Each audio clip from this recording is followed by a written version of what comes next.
galerinha, tudo jóia com vocês? Vamos à aula de hoje? Bom, o nosso tema hoje é regência nominal.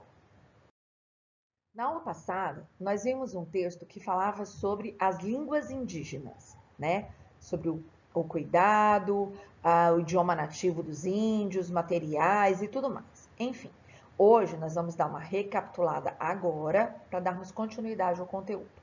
Segundo aquele mesmo texto que eu estou me referindo com vocês aqui, no Brasil são faladas atualmente cerca de 170 línguas indígenas. Esse número já foi muito maior.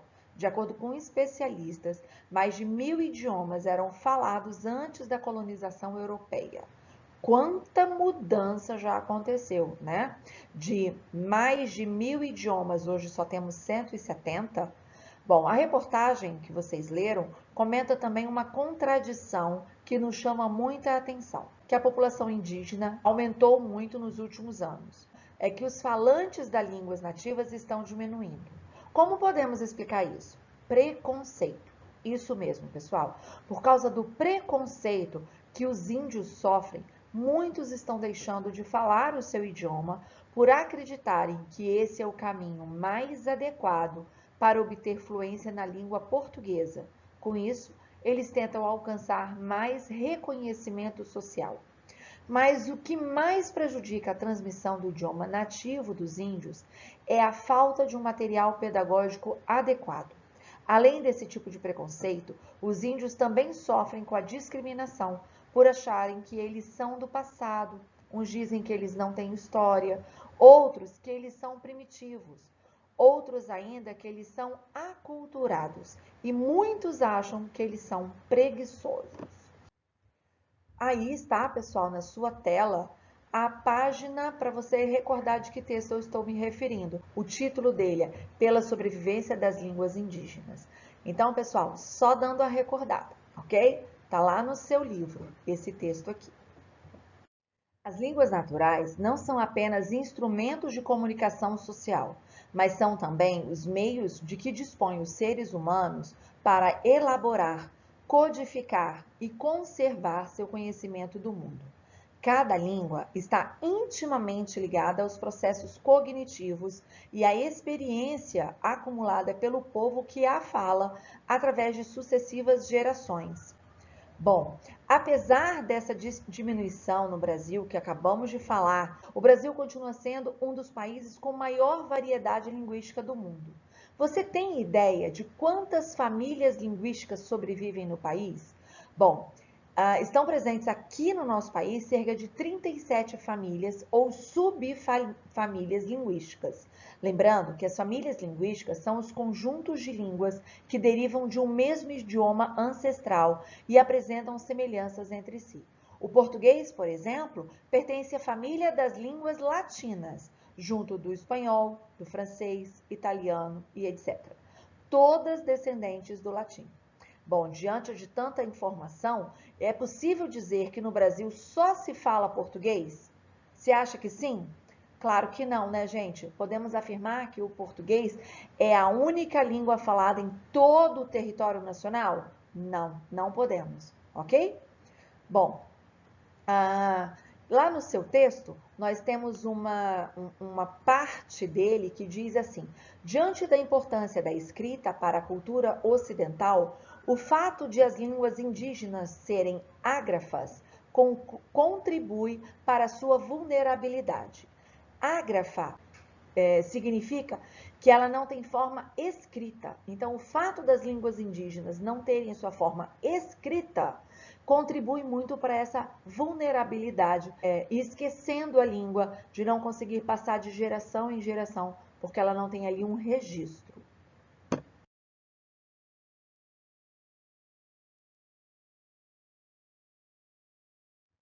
Bom, na sua tela aí você sabe, e nós já estudamos, que o verbo e as suas relações que elas estabelecem com seus complementos pode se dar com ou sem preposição. Em outros casos, os verbos não exigem complemento. Vamos relembrar isso aí? Vamos lá. O verbo intransitivo, ele não apresenta complemento. Nos últimos anos, a população indígena cresceu. Ok, cresceu aí não me pede complemento. Já com o verbo transitivo direto, ele exige um complemento sem uso de preposição. Especialistas criaram um site sobre línguas nativas. Os especialistas criaram o quê? Um site sobre línguas nativas. Não temos preposição, portanto, transitivo direto. Já o transitivo indireto, ele exige um complemento com o uso de preposição. As comunidades necessitam de material didático específico.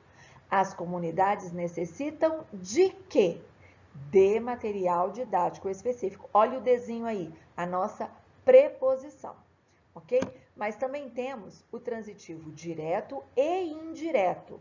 Exige dois complementos, um com preposição e o outro sem a preposição. O livro compara canções indígenas com cantigas de ninar brasileiras. O livro compara o quê? Canções indígenas. Com o quê? Com cantigas de ninar brasileiras. Ok? Bom, a exigência ou não dos verbos por complementos e preposições é chamada de regência verbal. Pera aí, Cláudia, no título da tela está escrito regência nominal. Para a gente chegar na nominal, pessoal, a gente precisa entender a verbal, ok? E rever, porque nós já estudamos. Contudo, bom, do que eu estava falando, esse tipo de relação aí, né, da regência verbal, não é exclusivo dos verbos. Os nomes também podem pedir complementação. Aí tem uma frase de destaque lá. Trata-se de uma luta contra o tempo, né? Qual palavra liga luta e tempo? E o tempo, né? Contra, né? A que classe ela pertence? Bom, ela é uma preposição. Esse conteúdo está na sua página 15. Vamos olhar aí na sua tela. Note que a palavra luta, para ter um sentido completo, precisa de um complemento, para que a frase seja compreendida. Veja aí abaixo do que eu estou lendo, como ficaria essa frase sem o complemento. Trata-se de uma luta. E aí você perguntaria o quê? Luta com o tempo. Por meio da preposição contra, nós fazemos essa junção, né? E aí eu tenho a regência nominal. Ou seja, a regência nominal consiste na relação entre os nomes substantivo, adjetivo e advérbio e seus complementos, ok? Bom, o nome que exige complemento desta oração, dessa sentença aí, trata-se de uma luta, né? Qual é? Trata-se de uma luta contra o tempo, ela completa. Qual é o nome que exige complemento? Luta. Porque eu vou falar, trata-se de uma luta contra o quê? Né? Contra quem? O complemento exigido pelo nome é o quê? O tempo. A regência nominal, ela é composta de dois termos ligados por uma preposição.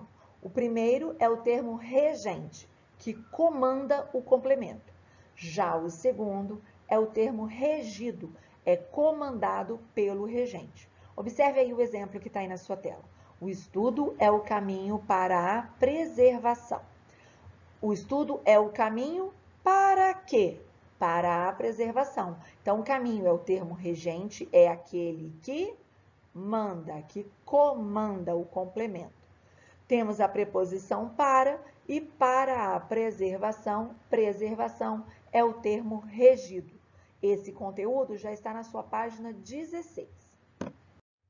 Pessoal, aqui na sua tela agora temos alguns nomes e as preposições que esses nomes exigem. Então, adepto de alguma coisa, alheio a, ansioso por ou para, vai depender do que vem depois, apto a, apto para, também depende do que vem depois. Neste momento, eu gostaria que você desse uma pausa no seu vídeo, lesse esse quadro todo e registre em seu caderno. Bom, agora aqui, ó, sublinhe o nome que exige complemento em cada uma das frases a seguir. Depois, complete os períodos com a preposição adequada.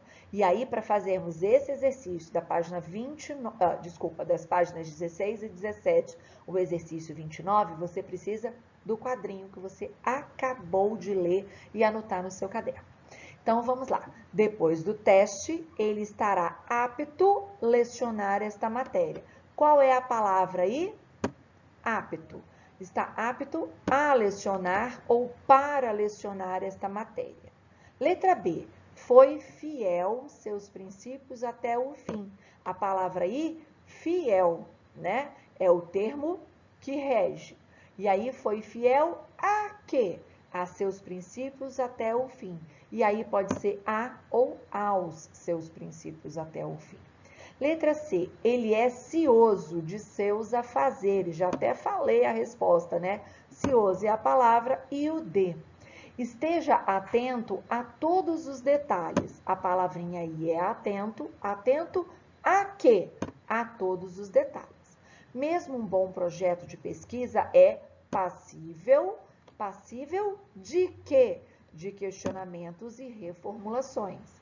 Essas ideias não são compatíveis, que é a palavra, não são compatíveis com o quê? Com as minhas, ok? Bom, pessoal, vamos completar aí o exercício ainda na letra G, H, I e J. Letra G. A reportagem científica foi produzida em colaboração com o quê? Com outros pesquisadores. Letra H. Seu comentário sobre o quê? Sobre a importância da antropologia e das ciências humanas foi extremamente necessário. O estudo é o remédio mais eficaz. Remédio é contra alguma coisa e o estudo é eficaz contra a intolerância.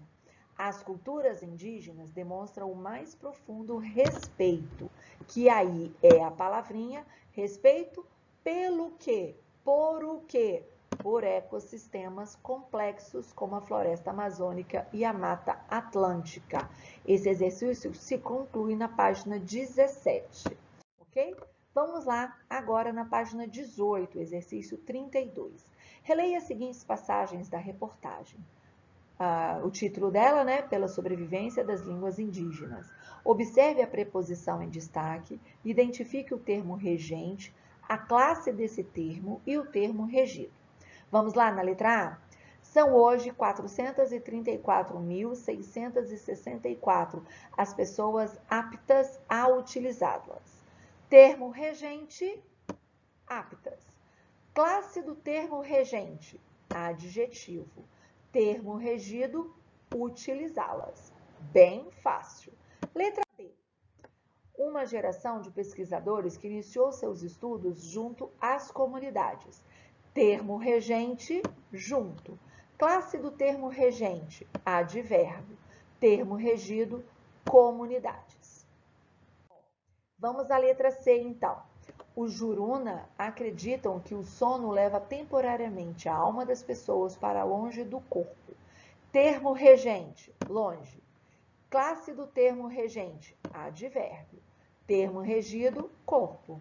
Ok? Letra D agora. Aquilo que caracteriza a linguagem humana, independentemente de cultura e sociedade, termo regente, independentemente. Classe do termo regente, advérbio. Termo regido, cultura e sociedade.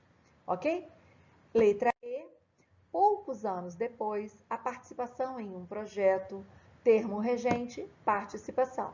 Classe do termo regente, substantivo. A participação tem até um artigo ali, né? Termo regido, um projeto. Ok? Bom, pessoal, ficamos por aqui na nossa aula de hoje. Não deixem de fazer os exercícios que estão na descrição desse vídeo, ok? Um beijo grande e até daqui a pouquinho na nossa correção. Tchau, tchau!